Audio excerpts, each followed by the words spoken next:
चलिए हम लोग एप्लीकेशन नंबर 3 करेंगे। Derivation for the expression of electric field intensity due to uniformly charge thin straight long मतलब infinite wire whose linear charge density is lambda. यानी अभी तक हम लोग स्फीयर्स के साथ डील कर रहे थे, अब एक लंबे से वायर के साथ डील करेंगे। इसका चार्ज क्योंकि इनफाइनाइट वायर है, लॉन्ग मतलब इनफाइनाइट, अगर लॉन्ग शब्द लगा दिया गया तो इनफाइनाइट समझिएगा, क्योंकि इनफाइनाइट वायर है तो कितना चार्ज है ये पता नहीं लगाया जा सकता। इस वजह से हम को यहाँ पे चार्ज नहीं दिया जाता, सीधे चार्ज डेंसिटी दी जाती है। ठीक है, इसका इस्तेमाल करने का मतलब समझ जाइए कि अल्टीमेटली फॉर्मूला इसके टर्म्स में आएगा।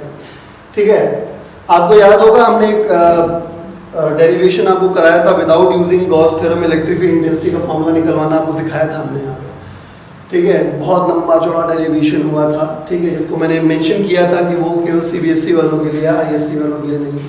अब देखिएगा वो इतना बड़ा डेरिवेशन ये यहाँ पे कितना छोटा सा हो जाएगा। आइए शुरू करते हैं। मान लीजिए कि ये वो वायर है, इसके ऊपर चार्ज प्लस प्लस प्लस में मैंने बना दिया, इसका लीनियर चार्ज डेंसिटी लैम्डा है।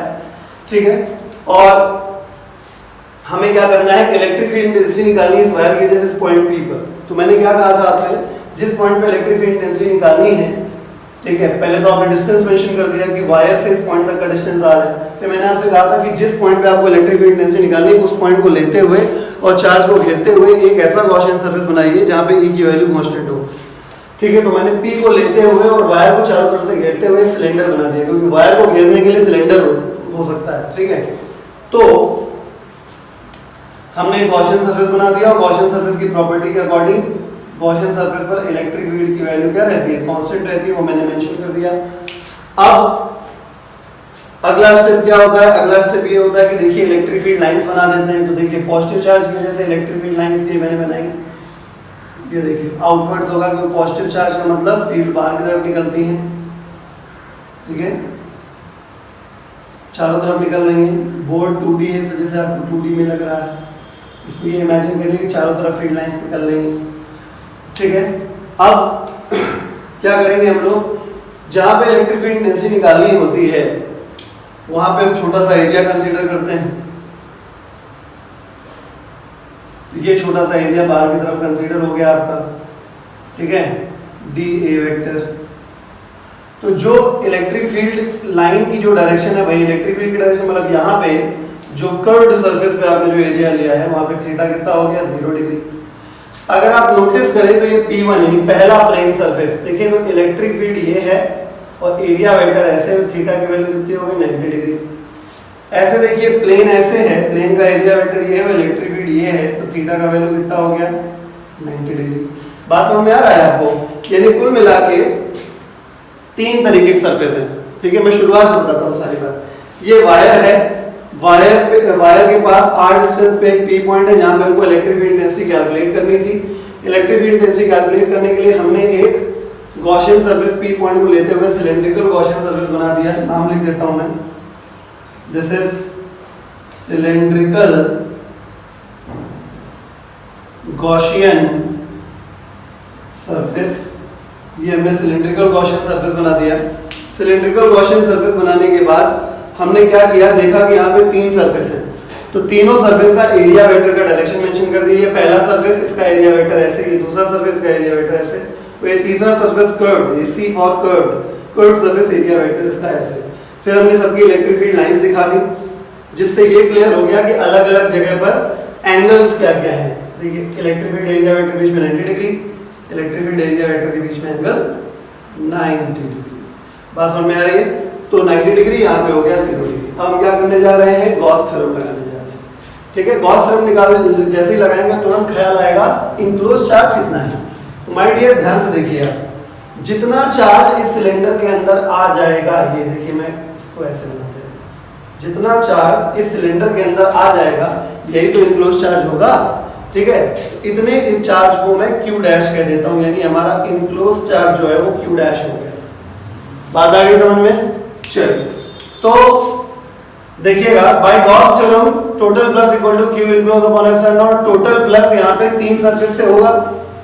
ठीक है, surface integral E dot dA, ध्यान से देखिएगा, E डॉट dA पहले प्लेन सरफेस से, surface integral E dot dA दूसरे प्लेन सरफेस से, plus surface integral E dot dA curved surface. आई बात समझ में? चलिए इसको सॉल्व करते हैं। तो my dear, surface integral E D ए पहले प्लेन सरफेस के लिए cos, डायरेक्ट में वैल्यू रख रहा हूं, cos थीटा रखा जाएगा, P1 के लिए थीटा 90 है तो cos 90 हो गया। ऐसे ही surface integral E D A cos 90 हो जाएगा सेकेंड प्लेन सरफेस के लिए। ऐसे ही surface integral E D A cos 0 हो जाएगा कर्व सरफेस के लिए। इनक्लोज चार्ज q डैश है अपॉन एप्सिलॉन नॉट हो गया। cos 90 की वैल्यू 0, cos 90 की वैल्यू 0, 0 0 कैंसिल हो गया। इलेक्ट्रिक फील्ड देखिए कांस्टेंट होती है, इसको छोड़ दीजिए, ये 0 हो गया, ये वैल्यू बाहर आ गई, e बाहर है। Curve surface integral dA cos 0 की वैल्यू 1 हो गई, इसकी वैल्यू 1 हो गई। अब बचा है q dash upon epsilon not. चलिए इसको भी निपटा देते हैं। कर्व सरफेस का एरिया लेना है।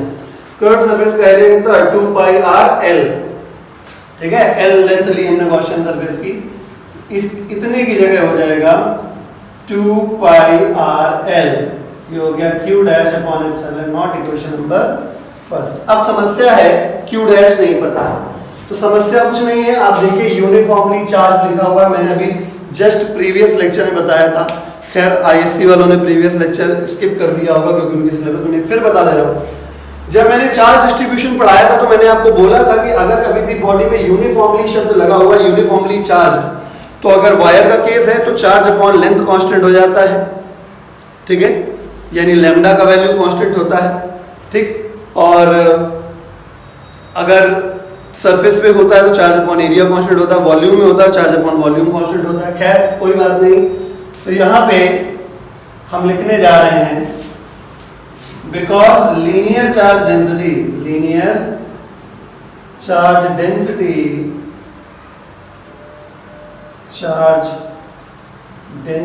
इज इक्वल टू होता है चार्ज अपॉन लेंथ, यानी जितना चार्ज है अपॉन जितने में वो फैला हुआ है।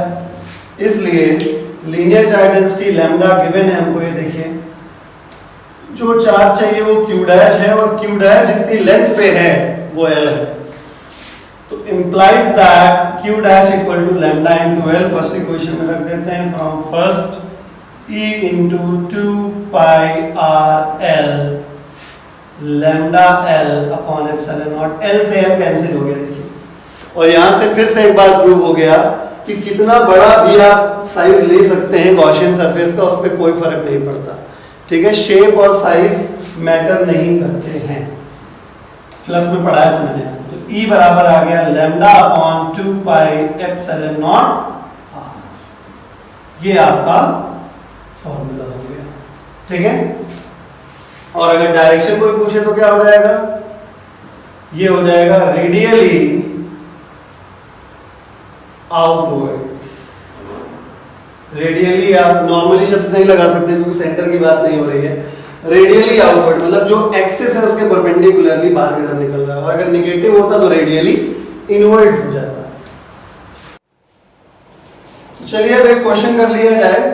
क्वेश्चन आप लिख लीजिए अपनी कॉपी में, ये वाला क्वेश्चन करवा रहे हैं। An infinite line charge produces a field of 9 × 10⁴, मतलब इलेक्ट्रिक फील्ड की वैल्यू जो है वो 9 × 10⁴ न्यूटन पर कूलम है एट अ डिस्टेंस।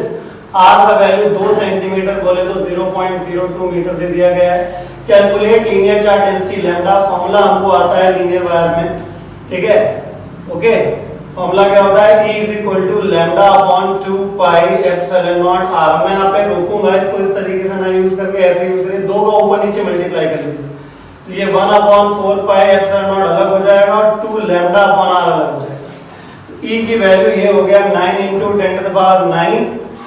इससे आसान हो गया करने के लिए। 2 लैम्डा का वैल्यू निकालना है, E का वैल्यू गिवन था 9 × 10⁴ अपॉन R का वैल्यू 0.02। लैम्डा सॉल्व करके आ जाएगा हमारा 10 × 10⁻⁻6 कूलम पर मीटर, यानी लैम्डा का वैल्यू 10 माइक्रो कूलम पर मीटर। ये आपका आंसर है।